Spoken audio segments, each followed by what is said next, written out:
Hey guys, what's going on? My name is Kaan, also known as Jedi Jester, and today we have another FIFA 21 tutorial video for you. We are going to take a look at how to defend in and around the box. So in general, defense is the most important thing for me in the game, especially while facing a strong opponent. Many of the high-level players will work their way around patiently through your defense with passing a lot or executing useful skill moves. A lot of players struggle during these, and that's why I'm going to talk about some key factors on defending in and around the box. Before we get started, I'd like to talk about our recently launched platform, the Guide Plus. In the Guide Plus, we provide additional content with 4 posts each week. This content includes very specific and advanced gameplay tips, but also fresh Ultimate Team related content such as player and squad reviews, as our ultimate goal is to make you a better player and let you have the best FIFA experience overall. We already have lots of premium content on the Guide Plus and also some free ones that you can enjoy immediately. You can check them out by clicking the link in the video description. Defender positioning is a key factor as always while defending. Most of the time players concede goals because of their initial positional mistakes. While your opponent has the ball, they will have multiple angles and options to work with, so I've been using a very simple method to be able to counter all of the possibilities. If my opponent has the ball anywhere around or inside the box, I try to position my selected defender on a line between the ball and the goal regardless of the angle. To be able to hold a strong ground against the attacker, you always need to use the jockey button, which is L2 by default. Instead of a normal run, jockeying lets your player have a more defensive stance, in which you have more control over the defender. This is a must-use technique in FIFA, and you'll see almost in every position that I use it. You can also run while jockeying, so I strongly recommend using it while defending. This allows me to mirror my opponent's movements, and in the meantime, I also block the shooting opportunity. Think about it as a dancing couple. If the attacker goes left, I move towards left, and if he goes right, I go again with him towards right, as long as I can stay in front of him on the line I have mentioned. Remember to stay patient. As long as you stay in front of the attacker, you don't give away any cheap opportunities on a one-on-one. You don't need to dive in once you do this, so he has to make his own move to be able to get an opportunity, and this is the moment where you make the counter move with a tackle. So staying patient once you position yourself and let the opponent do the first move is the key to get successful with this method. Let's see some examples. Here, my opponent tries to find an opening by performing skill moves while moving in front of the box. I stay patient and use the jockey button since he moves a lot, and I try to maintain the defensive line between the ball and the goal so I can try to tackle once my opponent pushes the ball out of his feet. As soon as he realizes that I'm blocking all of the opportunities, he decides to reset the attack and passes the ball towards his midfielder. I keep doing the same thing by staying in front of him while a bit closing him off, which forces him to make a mistake, and once he tries to push the ball out of his foot, I tackle in. The method of getting your defender between the ball and the goal also works in counterattacks perfectly. Once you're facing a fast break, make sure you try to get your player immediately into the right position. I ended up saving most of the counterattacks right after I started using this trick.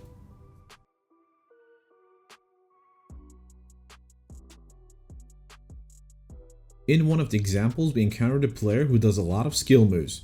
Skill moves are the best tools to open up tight defenses, and they do work great against those defenders who like to play really close to the attacker. A single perfect usage of skill move inside the box can lead to an easy goal. As a player who likes to use skill moves a lot to create goal scoring opportunities, I know the danger and try to handle players who do a lot of skill moves a bit more carefully. The best way to defend skill moves starts with actually learning them, so you basically know how the skill move works and most importantly where the skill move ends. Here in our channel, we already have covered the basic and the advanced skill moves, so you can check them out by clicking the links down in the description to get a clearer picture in your mind. It's hard to defend a skill move while it's happening, so the most optimal thing would be to try to make a move towards the point in which the skill move will end. But you cannot do this while you are too close because the skill moves are designed to beat close defenders, so you have to get some distance from the attacker in order to avoid skill moves.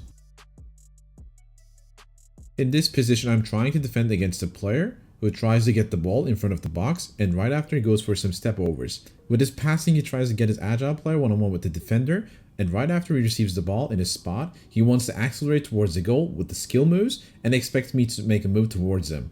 But I can already tell he's going for another skill move, so I keep my distance and wait for him to do his next skill move.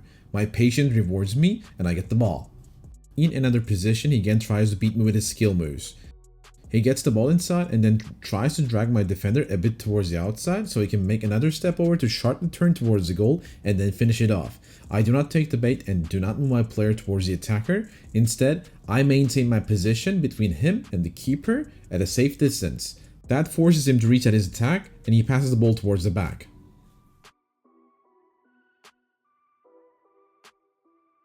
Switching the player is the ultimate thing to master while defending in and around the box. If the opponent settles around your box, it is important to block multiple opportunities at once, and you can't do that with a single player.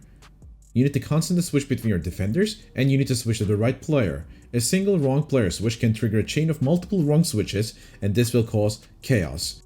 We already have a complete guide on the player switches, so make sure you check it out by clicking the link down in the description.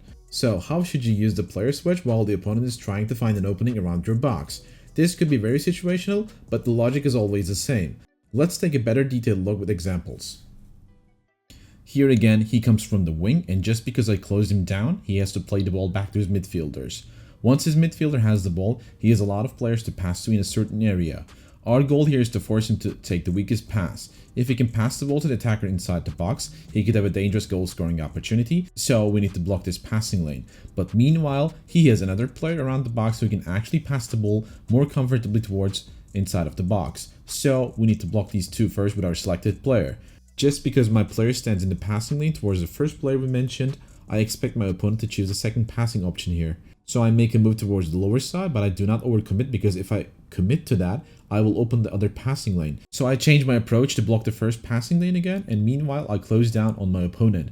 Closing down your opponents while doing a zigzag to make sure you can get your foot in both passing lanes will help you a lot. So my opponent gets confused and passes the ball to his other midfielder.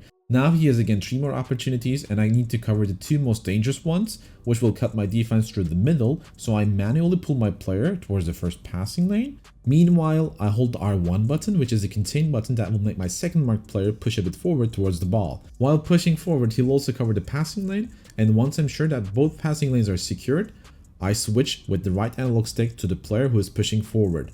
My intention is to get him forward again with an angle which will cover both passing lanes and close him off. My opponent makes the mistake of trying to pass towards the middle, and I get the ball. So putting some pressure with the right player switch can easily force opponents to make mistakes. Applying pressure around the box sometimes isn't healthy, because you can make easy mistakes by overstepping and pulling your player out of his position. Here, I quickly realize my mistake and look for the attacker's movement. With a quick player switch, I move my other defender towards the obvious pass, which is quite dangerous, and cut it off. One last advice would be against the counterattacks. If you're short on defense while getting countered, it's more likely that your opponent finds himself a huge space. Just because my wingback is out of his position here, I had to pull my center back towards the wing, which opens a perfect run for the player who comes from the back into an open space. I use the player switching early here to select my center back and pull him down towards the open space, making sure I close him off and I get the ball.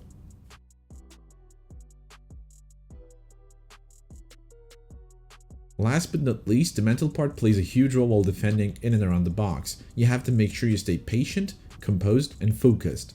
Sometimes bad and unexpected things happen during games. This is also part of football and of course FIFA, but do not let these kinds of situations bring your focus and patience down, because you will need those two more than anything while defending in a tight situation. I hope this video helped you understand and get a clear picture of the basics on how to defend in and around the box. If you liked it, make sure to drop a like and don't forget to subscribe to our channel for the upcoming FIFA 21 tutorials. Hope you guys enjoy it as much as I did. Until next time, take care, peace.